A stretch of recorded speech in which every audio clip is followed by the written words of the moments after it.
Look, every category of goods out there, it's got problems, it's got norms, it's got things that don't work about it very well. It's got sort of patterns which everyone in that category just adheres to, like they're on rails, without really ever questioning whether this is the best way or the right way to do things.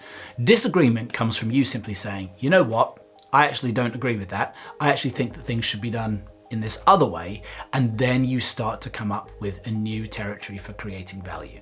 You know, a classic example of a disagreement-based business was what Steve Jobs did with Apple, because obviously back in the 80s and 90s, computers, they were very technical. They had no sort of artistic or humanistic creative flair to them. And that is obviously where he then took a different stance to the other companies in his category, and he created these incredibly unique, never before seen products, like for example the original iMac back in 1999, which was unlike anything anyone had ever seen before. So you see how his disagreement produced this original form of solution.